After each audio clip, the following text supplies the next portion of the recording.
भारतीय स्वतंत्रता सेनानियों में झांसी की रानी लक्ष्मीबाई की वीरता को विशेष स्थान प्राप्त है।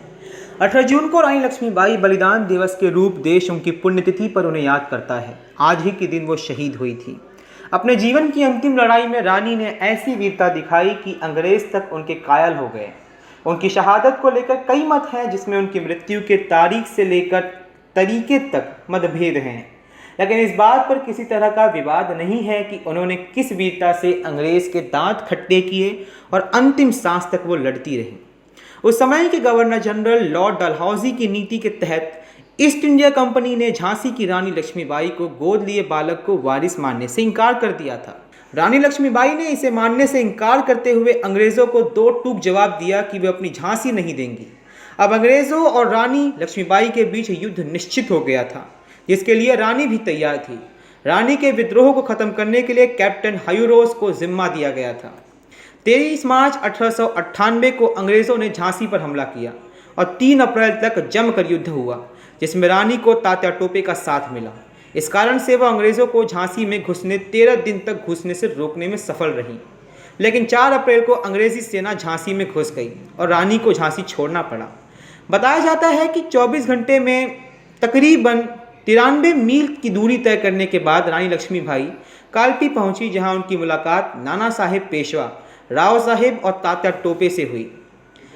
30 मई को ये सभी बागी ग्वालियर पहुंचे, जहां के राजा जयजी राव सिंधिया अंग्रेजों के साथ थे, लेकिन उसकी फौज बागियों के साथ हो गई, जिसके बाद अंग्रेजी फौज ग्वालियर पहुंच गई, जहां निर्णायक युद्ध हुआ। 17 जून को रानी लक्ष्मीबाई का अंतिम युद्ध शुरू हुआ था, लेकिन उनकी मृत्यु के भी अलग अलग मत हैं, जिनमें लॉर्ड कैनिंग की रिपोर्ट सर्वाधिक विश्वसनीय मानी जाती है। ह्यूरोज की घेराबंदी और संसाधनों की कमी के चलते रानी लक्ष्मीबाई गिर गई थी। ह्यूरोज ने पत्र लिखकर रानी से एक बार फिर समर्पण करने को कहा, लेकिन रानी अपनी सेना के साथ किला छोड़ मैदान में आ गई। इनका इरादा एक और तो तात्या तोपे की सेना से और दूसरी ओर रानी लक्ष्मी के ब्रिगेडियर सिमित के टुकड़ों को घेरने का था, लेकिन तात्या समय पर नहीं पहुंच सके और रानी अकेली पड़ गई।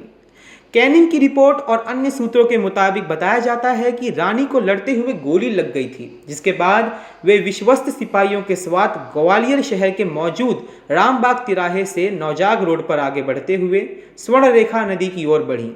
नदी के किनारे रानी का नया घोड़ा अड़ गया। रानी ने दूसरी बार नदी पार करने का प्रयास किया, लेकिन वह घोड़ा अड़ा ही रहा। गोली लगने से खून पहले ही बह रहा था और वह मूर्छित सी होने लगी। इसी बीच रानी का एक अंग्रेजी सिपाही से मतभेद हो गया। इसी बीच एक तलवार ने उसके सिर को एक आंख समेत अलग कर दिया और रानी शहीद हो गई। बताया जाता है कि शरीर छोड़ने से पहले उन्होंने अपने साथियों से कहा था कि उनका शरीर अंग्रेजों के हाथ नहीं लगना चाहिए। उनके शरीर को बाबा गंगादास की शाला के साधु झांसी के पठान सेना की मदद से शाला में ले आए, जहां फौरन उनका अंतिम संस्कार कर दिया गया। रानी की वीरता देखकर खुद ह्यूरोज ने भी लक्ष्मीबाई की तारीफ की थी। रानी के शरीर छोड़ने की तारीख पर मतकई नहीं दिखाई देता।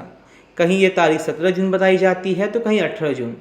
पर यह यहाँ पे सबसे ज़्यादा मानने वाली बात है कि रानी लक्ष्मीबाई एक स्वतंत्र भारत के स्वप्न के लिए स्वतंत्रता से लड़ी। ब्यूरो रिपोर्ट, राष्ट्रवाद न्यूज़।